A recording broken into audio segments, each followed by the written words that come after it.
Jyoti, we've been seeing these visuals now of this sort of blanket of smoke, as it were, rising from what appears to be a location in central Kyiv. If you can sort of give us a little clearer picture of what's happening in the Ukrainian capital right now. You were telling us about military vehicles earlier, but go ahead. Well, right now, I am in the central area of Kyiv, and as you can see behind me, it's been a cloudy sky since this morning, so right now we don't see the smoke behind us. But also this is because it's not exactly in central Kyiv. This is all of the attacks we've seen from Russia so far today, this morning, have been against the air defense, a military area. So you are seeing smoke back there, but it is coming from further back as opposed to in the central of the city. Thanks for that clarification. Yes, go ahead. So, I mean, we were just talking like 20 minutes ago and I lost you, and it's because the internet also has been cutting in and out all morning. There has been no official word on what the cause of it is, but we are hearing now that there was a cyber attack on several government agencies this morning. The sites are up and running, but it is being investigated. So there's a lot happening right now. I'm not sure if you mentioned this as well, but there are reported up to 18 casualties down south in Odessa. Things are changing here by the minute. I think maybe you can hear the sirens behind me now rushing, I would say, going towards the east. We are right now on the west of the Dnieper River. And yeah, so there's a lot of these sirens around us right now, and it seems to have been increasing in the past hour and a half. Right. You're saying, this is after the declaration of martial law by the Ukrainian government. If you could just give us a sense of the streets where you are, Jyoti, maybe just, show us the frame behind you right now. What do you see here? These are government vehicles just going down behind us. I'm not sure if you just caught that. That was an ambulance followed by, so that was an ambulance followed by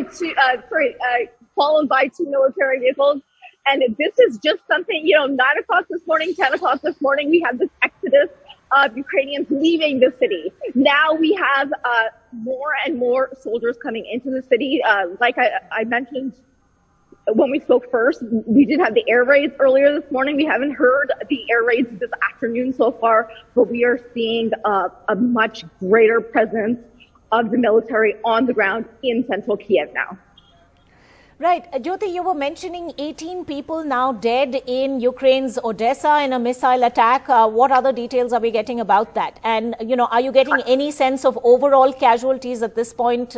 Clearly, it's, as you said, it's an evolving situation, but what's the latest you're hearing? We've also heard, all of this right now, because it's so fresh, it's hard to confirm this, but near Kyiv, near the Russian-Ukrainian border, that there have been reported casualties there. The numbers there have been wavering since this morning, so I don't want to pin down a number.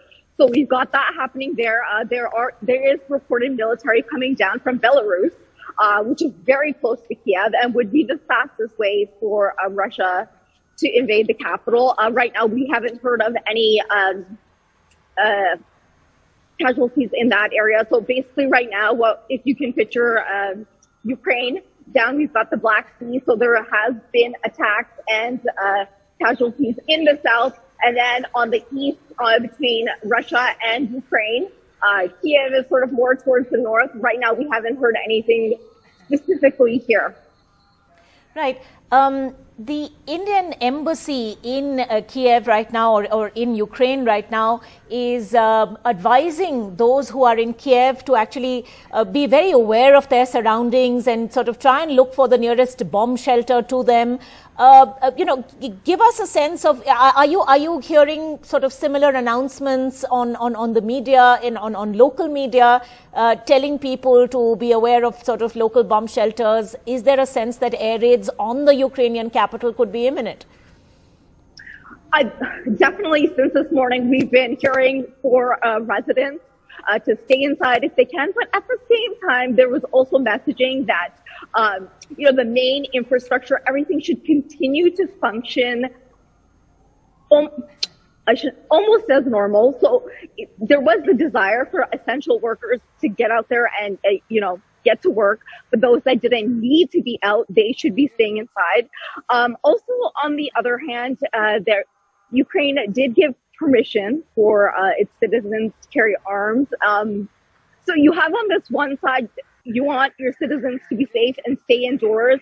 And on the other side, there has been permission to give more of the general public the ability to arm themselves.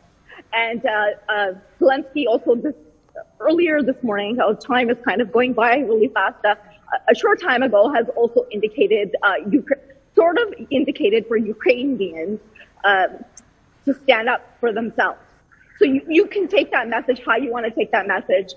Certainly no one's standing up for themselves by sitting indoors, right? So a lot of different messaging coming out right now.